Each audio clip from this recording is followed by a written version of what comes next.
Cranium as well as Ty Dolla Sign. You just listened to Can't Believe, playing for you right here on 88.2 Sanyu FM. How are you doing? We hope you're having a lovely Saturday, and thank you for joining us right now on Celeb Select. I'd like to welcome my guest today. That is fashion designer Gloria Wavamunno. How are you, my dear? Hi, I'm fine. Thank you. Thanks for having me. It's a pleasure having you. A pleasure having you. Tell me, how is your day today? How is your weekend? Well, it's a bit hectic for this month because we have Kampala Fashion Week, the 4th edition, at the end of this month. So I have just every weekend is kind of different things that we're sorting. Like today was model training, tomorrow's going to be fitting. So yeah, every weekend. So that's taking up all your time basically, right now. yeah, all the scheduled things to leading up. Well, on this show, on Celeb Select, we like to get to know you and know about your life. Yes. So how old were you when you discovered you wanted to be a fashion designer, when it became clear?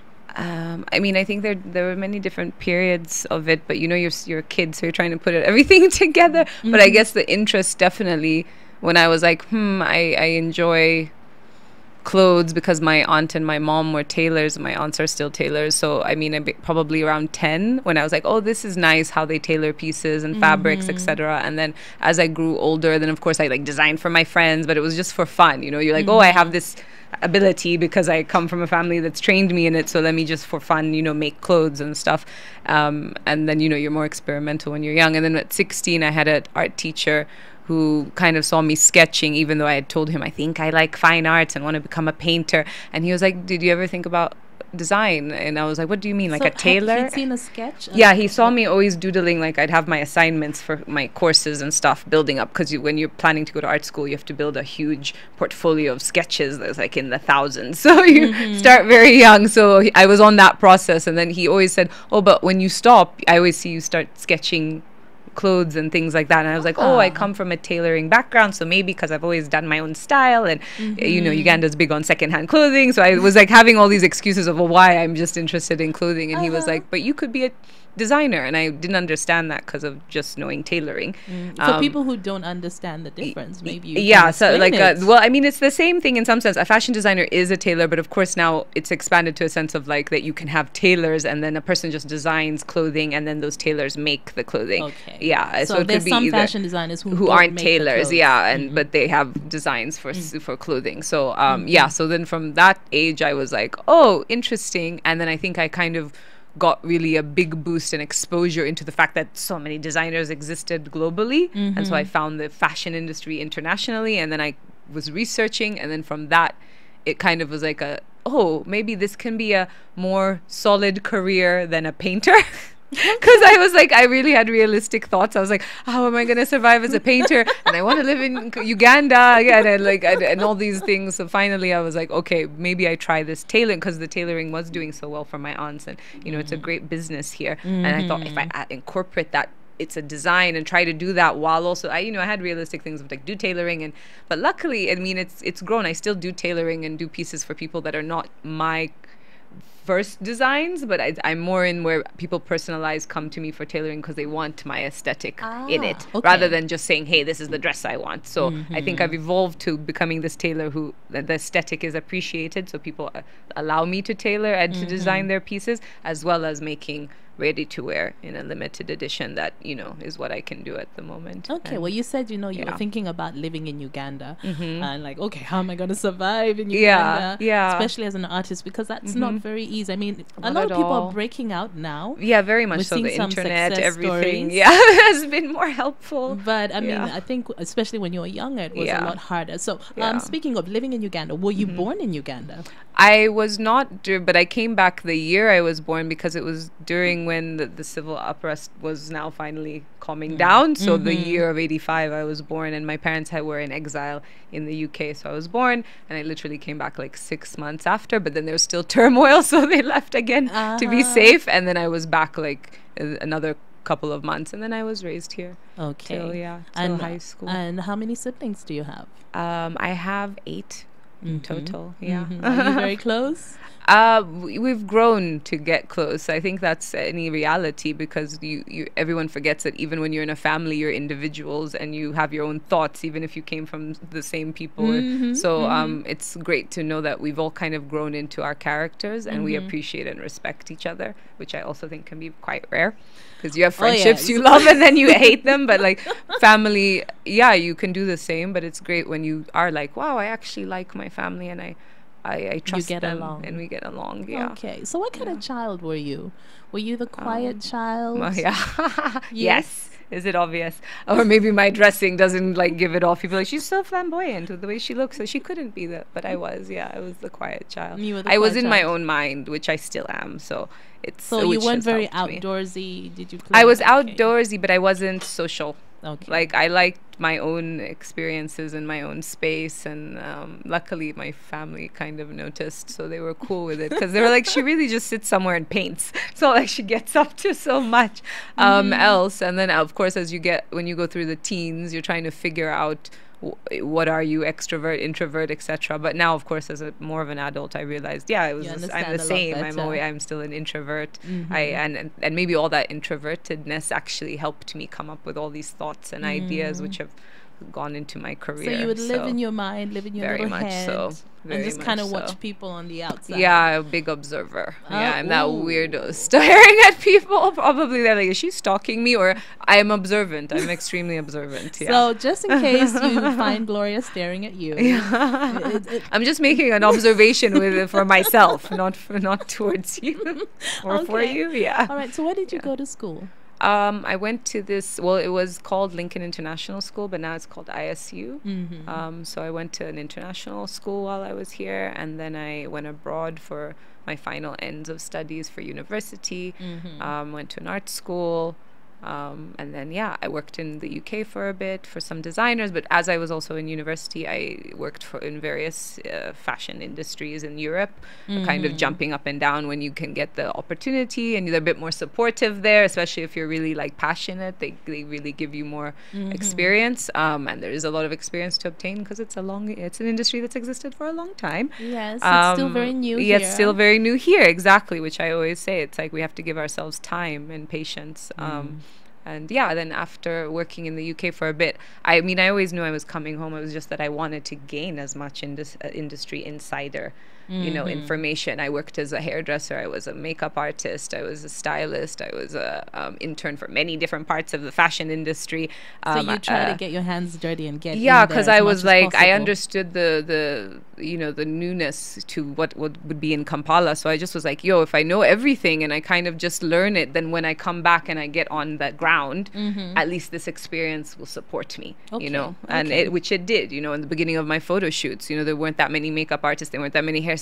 So I luckily had that training, so I could do. So when people were like, oh my God, her shoots are from wherever, Europe, and I'm like, no, it's just me knowing my aesthetic and being trained well in my aesthetic and experimenting on myself. I'm the one who had to paint my face, paint my sister's face, test hairstyles out. I mean, people might think I'm over the top because people are like, oh, Gloria changes her hair a lot, but I am my own dummy sometimes to what I'm planning to do. Yeah. And that saves costs, and that's what helps you move forward, because I think sometimes people get confused on what is the process to grow something. And I think, there's little details that could help you along the way, which is being as self-sufficient as you can first. And then, of course, you need a team that supports you and respects how you've been self-sufficient and understand that they are just as self-sufficient. And together with all our great self-sufficientness, we can build something. So, and then we'll have world peace. Exactly. I don't know about that, but like we'll have good moments, happy spaces. That's what I'm trying to create. Okay, Gloria, I'm Yeah. going to ask you now for your first request, which is "Needed Me" by Yeah. Rihanna. Why did you pick this song? I think first of all, love Rihanna, because I think she's just a really wonderful role model. Or not, she doesn't have to be a role model, but she's a wonderful expression of the diversity of what female can be, which sometimes is so hard to see. There's like one type, and then we all get confused, and we think we're bad because we're not fitting into that box. Oh, and that's so she's true. like at Yeah. least saying like, I'm all these things, whether you're me or not, at least I'm who I am. And I think Needed Me is like, I know that probably she was taking a dig at somebody who probably like used her, and she's like, don't come at me like that you didn't try to use me too, but you're blaming me because you're hurt, you know. But at the same time, I think it's also a beautiful thing that women feel so like, yeah, why not, why, yeah, I can be needed, you know. I'm that not just needed sexually or for whatever I look like, but I'm needed because I'm a boss, because that's what I feel Rihanna is. If she's saying you need me, it's definitely you're gonna profit from her, you know. It's not gonna be like, oh, she just came and left. Okay. You know, so yeah. All right, so here it is. Needed Me, Rihanna. I was good on my own, that's the way it was. That's the way it was. You was good on the low for a faded. Gloria Wavamunno. Now she's talking about how important it is to be self-sufficient and try to be able to fulfill your own needs first, so that you know you can, I guess, help others the best way possible. Yeah, I guess so. I would think. Were you always, I mean, because that's really deep, and that's another level of self-awareness I feel that you've reached. Yeah. Were you like that even when you were younger, because you spend so much time in your mind Yeah, quietly in a yeah, I corner? totally was. I would now say unfortunately, because I think when you're a child and you're thinking really observingly and analytically about things, it's a very intense, because you still have to go to school and you got to meet different characters, and you have your youth telling you, well, you don't know better because you are young. So it was I was in a lot of like mental struggle with myself. But as of course getting older, I'm very happy that I did self-analyze and evaluate, because it also made that when I made choices, you know, I took responsibility for them, even being young and being naive and ignorant about stuff. When I made a mistake and I was called out on it, or the experience highlighted that I didn't know anything, I was straight up like, okay, I do not know. And then the next question, can I learn? Exactly. You know, and that, That's the next like, step. that's really it in your growth. And so then it gets me to this, because every time, even as young as I was, it was always like, let me learn. And that's been, it's been a really helpful thing in some way now that I'm more balanced with my hormones. I think you hit 30 and like the balancing of female hormones like sinks out, and it's amazing. Yay. I tell all women, just hold on till you're 30. Till you're 30. Till you're 30, and your hormones will be like, and then you can be like, oh, these are my thoughts. Okay. Yeah. Now, you spoke about your family, and you said, you know, your family were really supportive as well, and your parents, your mothers, you said on your mother's On side, my mother's the side, tailoring, yes. which got you into fashion design. Yeah, basically really started early. the What journey. about your dad? Was he very supportive? Because a lot of African fathers would be Yeah. like, you want to be a what? Yeah, no, I mean, I think they're concerned and they're worried. And, you know, sometimes also the society, as much as you have parents who are understanding the evolution of people and women, especially because I'm not a boy. If I was a boy, maybe some things wouldn't have even been worried about, because that's the world we would have been knowing. But I'm a girl, so they had to take all those things into consideration. I'm just happy that my parents, because of being who they are and believing their viewpoints on people and things, like, as much as I said, I want to do this, my father is like, okay, then go do it. Like, let me see. Like, I'm not going to get in your way. You'll either succeed or you'll fail, you know? And I feel like, that's very much realisticness. I think emotional support is so much important, even though sometimes people assume that financial support is always what people get and that's how they get successful. And I know that I'm here because of the emotional support, because this industry, people in general, it's very complicated. And especially when you're working with artists who are like high sensitivity, because they feel everything, which makes them so great at what they do. But at the same time, you got then work in the real world with that high intensity of emotion. And so I think being as solid as I could be as a kid, and as much as, because parents also can't protect you from who you're going to meet and who's going to try and influence you, and That's there's good true. and bad in families sometimes. I think everybody knows, and we should all be honest about that. Don't try and act like everybody's tree is perfect. No, we are traumatized by things that we family experience. has its own drama. I say Exactly. that all the time. And so to overcome that, because those are first lessons on people, I appreciate at least having that backbone of, like, even in my worst feeling or in my lower self-esteem or worth, I could always say, but there are people who they believe in that I'm going to find out who I am. And if that it's makes really, sense. really important, especially to be a creative as well. Yeah. Not to have I'm support. on the same boat. Not to have support. I mean, because then because naturally you question yourself all Yes, the time. and so sensitive and so insecure. I mean, creatives are the most insecure people because we go out first trying to make something that people will accept, which somehow connects to then maybe the acceptance to us. But I feel like that's just a confusion that happens as you're growing up as a creative, because the world says your mind is relied on other people. But if I think creative kids were explained to their abilities to be so sensitive, I would tell them, don't focus on the outside world, go back in within yourself, because you have to get your confidence. Even in your insecurity, you own your insecurity. Don't let someone else own your insecurity, because then that's when your power kind of gets taken, because you'll always assume that whatever this person says, because I trust that they are saying the best to me. People want to be validated by others. Yeah, we do. But again, I think that all stems back to love. Like, we have amazing love within ourselves, and we don't understand that it's first for us. We always think that, oh, I'm supposed to share this, and then you get super disappointed when other people cannot reciprocate this love that you apparently think given will return love when you're your love. Wow, I think I need to play that back at some point. Yeah, I say a lot of those juicy things. So even my staff were like, "What?" Okay, well, Gloria, next request is something from Kendrick Lamar. Yeah. Okay. Loyalty again with Rihanna. I know. He's smart. He put her on a very good track. But yeah, again, I guess it's very simple. It's loyalty. I think we're not supposed to love each other always, and we're not supposed to love everything that we do and love each other's habits, but we should have loyalty. Like, if you really say you ride for a person or you have their back, have their back. And if you don't agree with them, then go tell them. Why then betray them by stabbing them in the back, you know? And what's the worst that can happen? The end of a relationship, friendship, business deal, money laundering, God knows. There are so many ways. It is loyalty. All we ask is trust. All we got is love. Loyalty. It's the Hit Selector on 88.2 Sanyu FM, and my guest today is Gloria Wavamunno on Celeb Select, talking about her passion for fashion. Yeah.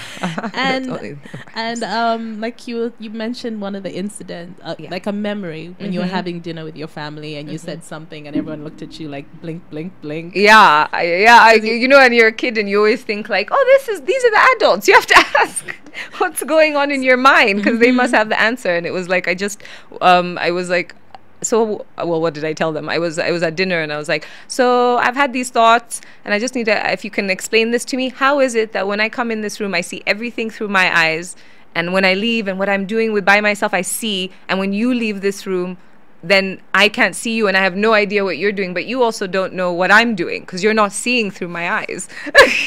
I'm sure there was a moment of silence because I wouldn't even know where to begin. I'm like, what is that? Could someone explain that to me? That's interesting. Now, you actually said that, you know, you decided to go to school. You were going to do fine arts. Yeah. And then your teacher kind of set you on the path for fashion design. We see all these fashion designers popping up who don't really have haven't really studied it. Like, do you think it's very, very important? Is it possible some people just have a natural talent and flair and can succeed? I mean, I used to be always like, oh, well, anyone if you did it. But to reality is this is a really hard business. It's even the most successful designers, they know the challenges they're dealing with every day. You're dealing with fabric consignments, shop supplying, stocking, quality control, price range, depending on the country, exporting, importing. You know, there's a lot of detail to it. So if you're not in love with the clothes in such a, like, that fact of the construction of that, then I feel like you will complain and say this business is too difficult, and you'll find excuses for why you're not working out, and then you'll quit. You know, and that's maybe the only thing I think is the difference. But I feel like if you're not a tailor and you're a designer, or you're a tailor and you're not a designer, and you find a team just like business or marketing, if you can't do it and you need other people,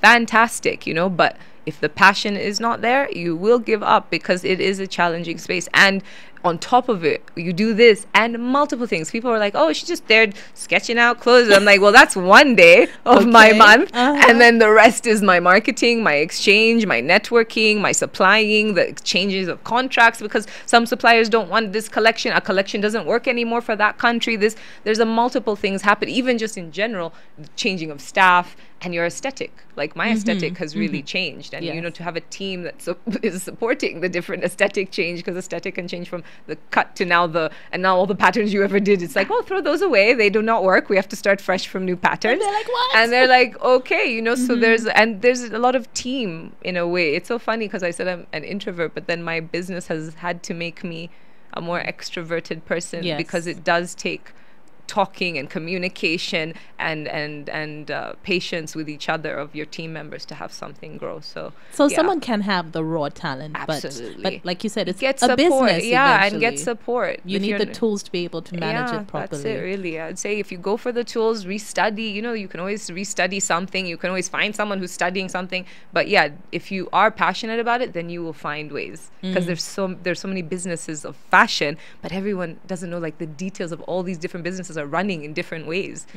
Like even with some of the luxury brands, like they're making more money off perfumes and their makeup lines than the clothes that we are like in awe of at fashion weeks, That's because they're not true. selling as much, but that turnover they're making from these smaller products is what's helping continue to. And someone will be like, what, but you're making so much money, why then make the clothes?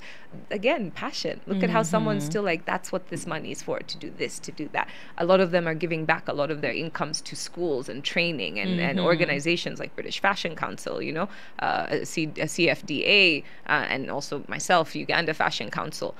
So yeah, it's Okay, so you launched your own label in 2009. 2009, yes, Yes, in the beginning of 2009. 2009. Okay, yes. and so that means, oh wow, you've done 8 years now. Yeah, it's Well come, I done. think it's 8 years. 8 years. What have you learned along the way? Because like you said, before you were designing, then you Yeah. decided your own label.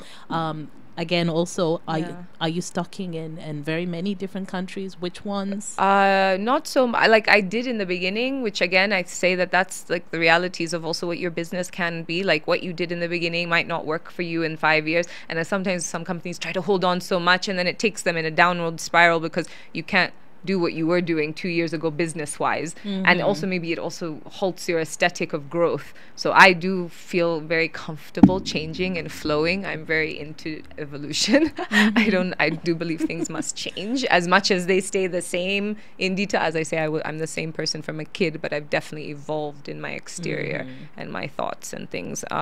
So yeah. So running your business Yeah. for 8 years. Yeah. What were some of the challenges that really, in the beginning took your breath away? You're like, whoa. Oh, well, the financial challenges are always like a big pressure because, when you have some form of debt or some form of out payments and nothing's coming in, you're a bit stressed about that. And you're thinking of your livelihood and living and how you're going to manage that. And, I really broke everything down and just like made everything smaller for myself, like my needs, my requirements, so that whatever I was making, really everything majority, and that's sometimes what people can do. That's what my 8-year journey took me through.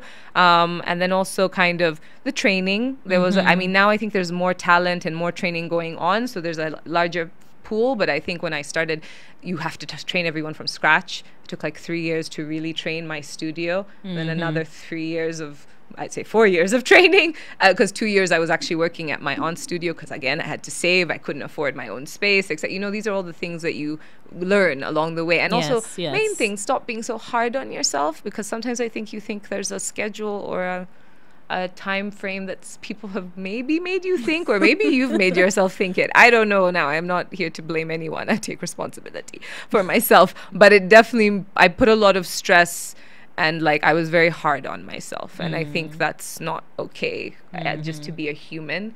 But I feel like we already naturally are hard on ourselves, and maybe we use our work or our physical state to kind of to use as the manifesting of actually that you're just still trying to figure yourself out and accept yourself. And so like in my journey of this work, it was also a huge journey of me finding myself and respecting myself, and really coming in one with being a woman who's an African woman, who's trying to run a business, and trying to live in, unfortunately, the silly society things and traditions that need to kind of go, because they do not help someone. They break people. So yeah, it's been that kind of a challenge, just knowing that your strength is within yourself, and then the life of business, employees, mix up, a lot of bad loyalty.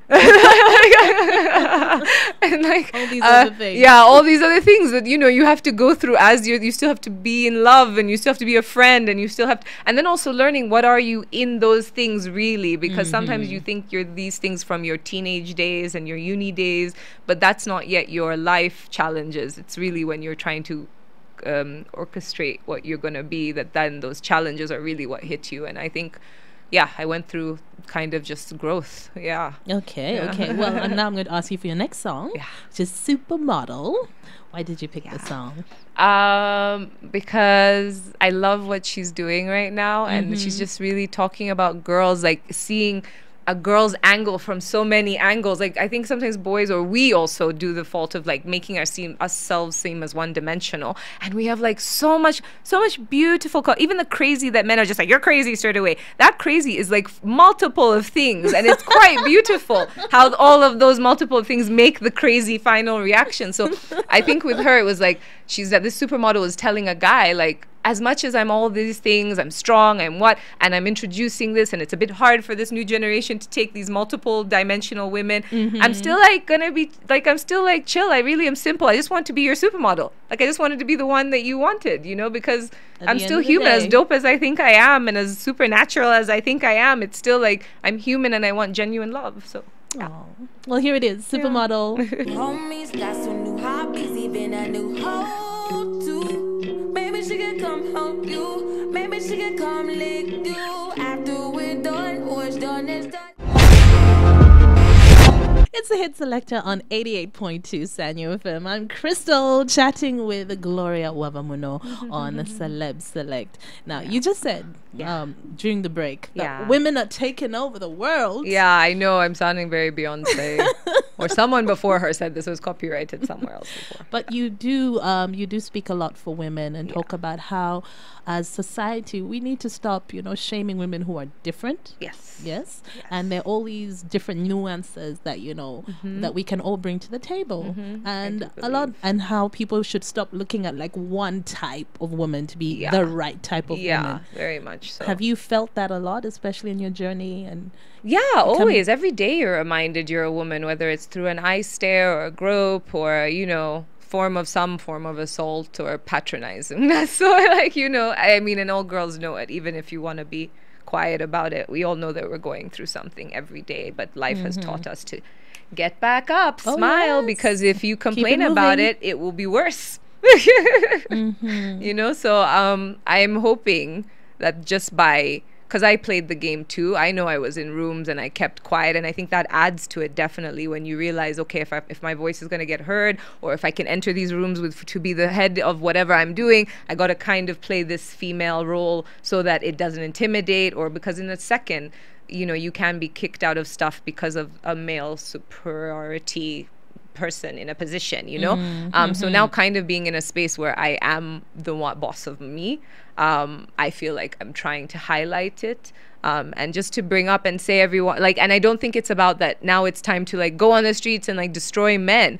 I'm just kind of like to every generation, to every guy, it's like self-improvement. If you start today and start to love yourself and you start to see changes. So it's like, I understand all these centuries, all this time and privilege to do whatever you want. I get it, boys, you don't want to let that go, but like, do you ever think of the good that could come if it's not about letting go your freedom, but it's about being honest about your freedom and letting a woman be honest about hers? Because I know I've been in many situations. Guys can say whatever they want. I still have respect for you. You say one thing that is just an explaining of your differentness of being a human, and all of a sudden you're categorized as this woman, that woman, this woman, and that's really, I feel, always unfair. Always labels. It's always a label instead of just like, yo, I did that. That's it. Because that's what, when a guy does it, you're just like, oh, he did that. You don't start to say, is he like this or bad? But a woman, it's like, oh, these definitions so quickly. And if I can start, well, I'm not the only one. There's a whole movement that's been going on for, and especially in first world countries, because they've had more of a privilege to be able to voice their opinions and stuff. But I mean, just in general, this, I think, yes, I'm a generation of a woman, especially being also raised by an African father who said I was equal. Okay. You know? Yes. And that So- really helped. and that really helped. Right It from- never was a question. It was when I got out of my house that I started seeing people say, "What? Why are you so proud? Why are you so confident? Why are you so sure? Well, you shouldn't be." And I was the next boy next to me who was the same intern. You're not telling him, but you're telling me that I should chill it out, bring it down. I should, and that's when I was introduced very early to, okay, yeah, women are seen differently. Yes. But and to come from a viewpoint where that wasn't the case in my household. Okay. And you said, speaking of honesty, Yeah. you believe that honesty is very, very important in relationships. Yes. You also And talked all about that. kinds of relationship, friendships, business relationships. Are yes. you married? Are you dating? No. I'm with myself. Are you searching? No, because I don't think you should search for anything other than yourself. So I'm searching always for me. And if someone comes along and is on the same kind, well, their own search, but it's we kind of go, oh, that's awesome, even in all our chaoticness. Then yeah, I'm very open to what happens in life, but I definitely know I'm not held by any standards or prisms of what you should be at certain ages or anything. I really appreciate that within my mind. Okay. that I really just go with things as they flow. And my main concern is always who will I want to be a better person for whoever meets me, whoever works with me, whoever finds trust in me. I have to be constant about that. And I think when you are about yourself, then beautiful people come around, and whatever's going on, you help each other and grow I've with spoken each to a lot other. of people who say that they don't have time for a relationship at this point in their life, and Yeah. are you in that space too? No. Definitely think when I was unhealthy for myself, I definitely wasn't good for a relationship. So I think I said that very out loud. If anyone was interested in me, I'd always be like, nope, I'm not. And maybe they took it off as oh, she's too proud, or oh, she's too busy. And I'm like, you can make all the excuses you want, but I've explained it. I'm like, again, another thing of women, you don't think women can be hurt? You don't think women can be broken? You don't think women can be going through a lot? I know men say we have the pressures of making money. Women have also the pressures of making money. Women now also have the pressures of their bodies always. Women have pressures of looking after other men's problems and things. And we do it. But then the moment you want to be like, well, I just need moment to myself. Everyone's like, something's wrong with her. You're going to miss your opportunity. You ain't going to be young forever. And again, the things you're getting, again, do men get this? This is, again, just filling you in on women's daily lives. But at the end of the day, I can't complain about it. I don't even want to complain about it, because you know what the funny truth is? I love being a woman. It's amazing. I wish men could be women, and then they'd really be like, I don't know if they'll whoa. be able to handle it though. Yeah, just one day transplant, and a man gets to be in a thing. I think they'd be overwhelmed. They'd be like, how have you been managing this for all these years? And on top of that, with us doing all our, don't want to swear, but yeah, effery. Effery. So yeah. Well, Gloria, thank you so much for coming on the show. Unfortunately, we need to wrap it up. Yes. You've shared quite a lot of lessons that you have learned. Yeah. And moving forward, I mean, I always ask, what's your philosophy now in life? What are your plans, should I even say, for what are you looking at? Yeah. Your target, your goal, something you're working towards at the moment. I feel like really my goal is just it's most clarity, which is what I think it started from and stemmed from when I was a child, which was literally to find myself.